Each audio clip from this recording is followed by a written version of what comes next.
Well, I'm Dustin with Kruger Instruments and Kruger's Training Academy. For this video, we're going to go through the USC 10th edition testing procedures using a 2-valve kit with the auxiliary steps of a check valve 2 differential and shut off 2 tightness.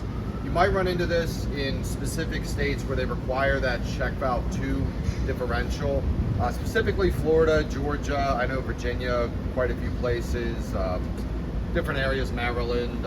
Some other states, they might require different test procedures with that extra step. We have a lot of different videos. Check out the channel. If you came here from the regular test procedures, that's probably what you're going to use for your exams. They might require that on your exams. If they do, you just want to make sure you're doing it properly. We're using a 2-valve test kit, the Kruger Instruments TK2. It has a 2-valve arrangement, high bleed and low bleed, or just high and low. 2 sides to the kit, high sides on the left, low sides on the right. We have a line pressure gauge, 0 to 15 scale. It's accurate to plus or minus 0.2 psi. And then we have 3 hoses. It's the high hose we have is red. Depending on what test kit you're using, you might have different colors. Look, red, blue, and yellow are kind of the standard for the test kits these days. If you have an older kit, or specifically the Watts ones, I know they have red, blue, and yellow, but like they're backwards. Like I think high is yellow. But anyway, for our kit, we're going to use the red, blue, and yellow in this arrangement. You have your valve here. It's an RP Watts 009. 4 test cocks, test cock 1, test cock 2, test cock 3, test cock 4, 2 shut-offs, shut-off 1, shut-off 2. The test cocks should go in order from coming in. You might run into where some of them, I know the larger diameter, sometimes these are flipped. You want to make sure if you look at your O&M manual that you have the right test cocks. But generally in the field, in the classes and everything, you're going to have 1, 2, 3, 4, just like that. First step, before you do anything, you're not even opening test cocks, notify, identify, inspect, observe. You want to make sure that you notify the person that you're going to turn their water off to test their backflow. You might have to say it in a different way in your jurisdiction or during your test, but notify, identify, inspect, observe is what they say in the USC book. You should know what all of those words mean. There is like a really long paragraph about what each one means. For us, we just say the words. Now you open your test cocks. For the USC 10th edition and some of the other ones out there, they want you to leave them all running. So you open 4, open 3, open 2, open 1. This is to ensure that you don't jack the relief valve while you're flushing the test cocks. Quite often you might end up where if you just bang open test cock 2 in certain circumstances, you can relieve the relief valve. So you want to preserve the relief valve opening for the exact point in which you test it to open, as opposed to having it where it jacks open and then you test it again. Install appropriate fittings. A lot of times in the field they are like 1/4 or 3/4 or 1/2 inch raw end, and you have to put in adapters. The Watts kits, the smaller diameter, they always end up where they have the 1/4 inch flare. Some of the other manufacturers, they don't. But you want to make sure everything is 1/4 inch flare coming up so you can connect your hoses to it. Close all needle valves. For USC, the way they want it on the 2 valves, you have your high to the bottom of high, low hose to the bottom of the low side, and then you have your vent hose connect. They call it the high or low bleed connection, but it's like the upper part of the low side. Attach high hose to test cock 2. Low hose to test cock 3.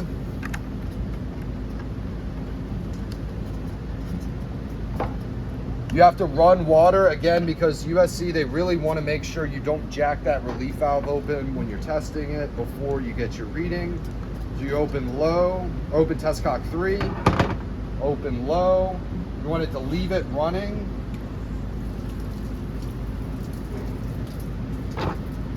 Open test cock 2. You should be opening these pretty slowly also. You don't want to be banging them open. You can affect your test by opening them too quickly. It causes like water hammer and things. So you have both your low and your high running. Close your outlets, shut off. The gauges are accurate going down, but not going up. So you want to close your high side first. Open up your low, makes it kind of like you want to get it to the higher end of the range. Close your low, pressure starts dropping. 7.5. You want to make sure you're looking directly into the gauge where it's lined up perfectly. If it's sideways or this way or that way, you can get a different reading because, like, you know, the needle looks like it's pointing, I guess, because it's a little bit off of the face. For our gauge, it's each big line is 1. If you're more interested on how the gauges work exactly, there are a few other videos on how to calibrate them, how they come up with their measurements and everything, how the scales work. Each of the larger numbers is 1, so it's like 1, 2, 3, 4, 5, 6, 7. Each of the little tiny lines is 0.2. So you go 7, 7.2, 7.4. Since this is a test where you have the shutoff one open, you might see where it's kind of moving a little bit. You want to get the reading when it's pretty steady. This is actually not a reading though. You're just finding the apparent value. You don't record that anywhere. It's apparent for check 1. The reason you don't record it is it's possible that it's leaking through the assembly. So if you have a shutoff 2 leak and it's leaking through the assembly, then it's like you're testing the check valve, but the check valve's open while you're testing it, so it's not like you can't really confirm that it's tight. So there's a bunch of more steps. That's why we don't take it quite yet. But that is the apparent reading. You do get the first reading you're going to get though is you look at your line pressure gauge. I'm reading 45. So that's the first thing you write on your test procedure or your test report. You want to make sure you're using the proper test reports for whatever course you're in or whatever jurisdiction you're testing in. They are different. A lot of times I'll have like the name of the city at the top or the name of the state. Static line pressure was 45. First test you do for USC is, we call it a back pressure relief valve opening style test, back pressure style. So you loop your hoses. If you have a more elaborate 5 or 3 valve kit, they might be like already looped with the valves. For the 2 valve, you loop them together, open your high, and then you open your low a tiny bit. You don't want to open it too much. It says max a quarter turn. I just did like a tiny bit. Goes down pretty slowly. You put your hand under the vent. I just felt a drip. 3.6 is what I'm reading. That means the relief valve opening point is 3.6. Be careful, if you open this too much, you'll notice now it's, or no, it was actually 4.6, sorry. You notice you open this up too much, now it's at 3.5. It was at 4.6 or so. It's open, you're reading 3.7, but that's not the opening point. You want to get it when you first feel drips. Close both bleed valves. Relief valve opening point 4.6. If you're doing a back pressure style relief valve opening test like USC requires, you actually can't really tell if it opened fully, so you just put an NA. It probably isn't going to be on your test report. So if you're doing a USC based one, it's probably just not even there. If you're doing like an ASSE single hose style, they want to make sure that it opened fully. For us, we don't worry about that. Next, we're going to do a back pressure test on check valve 2. So you close both of your bleeds. You detach your vent hose from the low side. You loop it over to test cock 4. Remember, your high is closed. Open test cock 4. You notice your gauge is stuck at a lower number, right? It's like 5. One thing to remember, if you're using a bigger, like a 5 or a 3 valve kit, you do have to bleed this hose. For us, we already looped it, we already bled it. For the 2 valve kits, you already bled the hose. If you haven't bled the hose already though, you do need to bleed it. Being that it's at this lower number, remember it's accurate only going down, you have to reset your gauge. So you open and close low, it drops down, should be the more or less the same number you had before, 7.3. That's your apparent reading. So you open it up, it goes up, you drop it down, it goes to the apparent. Then you open high. If you notice, it drops a little bit. So it went from 7.4 to 6.5. Totally normal. What you're getting is if it's steady. It says like if it's steady. Technically, it totally did just drop like a PSI, but that's just from disc compression in the valve. It doesn't actually affect your check valve 2 test itself. If you have a leaky check 2, you'll see it drop all the way down and start dumping the relief out. So it is steady at 6.3. You don't get the 6.3 reading, you're just saying if it's steady. So for check valve 2, close tight against back pressure. We do have an auxiliary step where we go to the next one. So we leave all this blank. If you're looking at the regular test procedures, they actually like write NA on some of these things. This is a part of the auxiliary steps. But if you notice, we haven't tested the shutoff yet, right? So the USC test procedures, they have this looped up like this. You kind of see it better in the picture on the next test, but you want to make sure that check 1 is in a static condition when you get the pressures. So you have to have this high loop through, high open, and it goes out the end. Because if that shutoff is not tightly closed all the way, like it might be leaking through with, leaking through with flow. So you have this set up so that you know if it is leaking, it's running through the gauge, and you still get your differential pressure reading. So with your high open, test cock 4 is open, all your stuff is drip tight. You just reset the gauge, open and close low.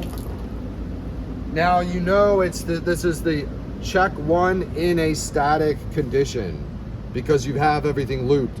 Your apparent is probably the same number unless there's something wrong, but it should be basically the same number as long as it is in a static condition. But since we haven't confirmed it is in a static condition until right now, we would say that it's not in static condition. Yeah, it's not confirmed.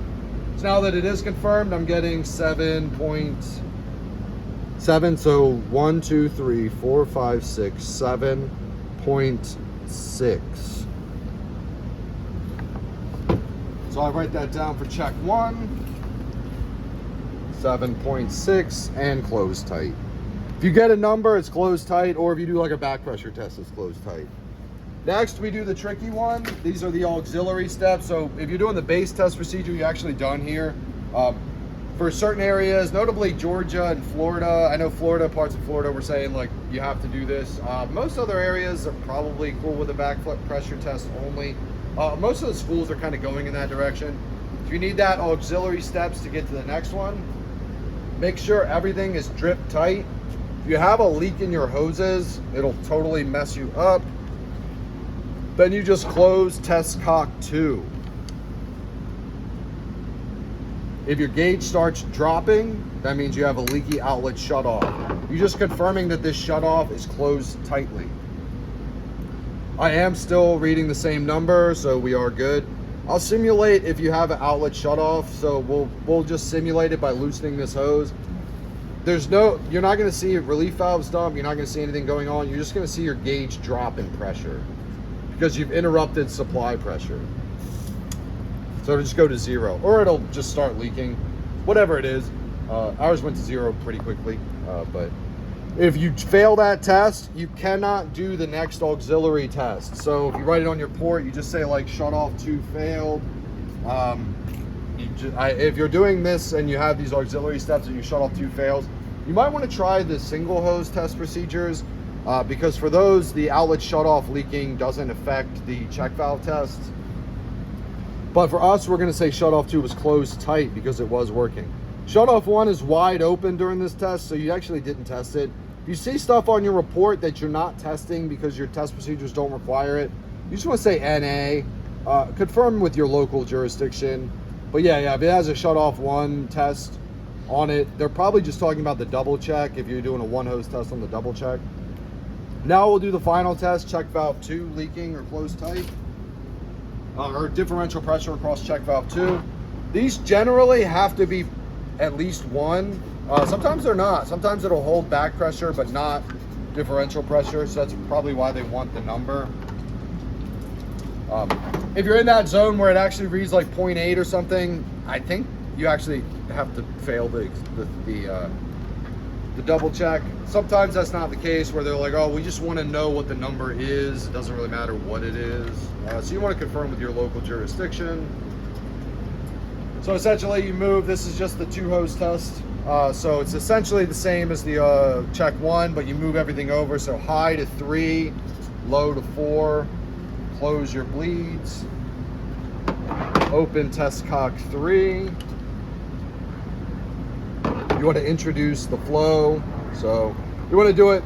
A lot of these procedures aren't really published, so you just kind of like come up with what you're doing. But I would do it the exact same way they did the RP check 1. Open test cock 3. Get high bleed moving. Then you close high bleed. You want to get the number to go a little higher than that by opening bleed a little more. Low bleed. Drop it down. I'm getting 1.4. It should be a little higher than that in the factory. So again, the first line is 1, the second line is 2. Each of the little tiny ones is 0.2, so 1.4. If you notice your line pressure is a little lower, that's because it goes through check 1. So this is like the line pressure after check 1. So we go ahead and write check valve 2, 1.4 PSI. So since everything passed, you didn't do steps that you didn't have to do, you did all the ones you did have to do, you go ahead and say the assembly passed. Next you pack up. So close test cocks 3 and 4. Remove your hoses. For USC and a lot of places, they just say open the shutoff. You want to, I would say, restore it to pre-test condition. Meaning if it was closed when you got there, you don't want to open it up. You might have like an irrigation line that's not hooked up or something and you flood everybody.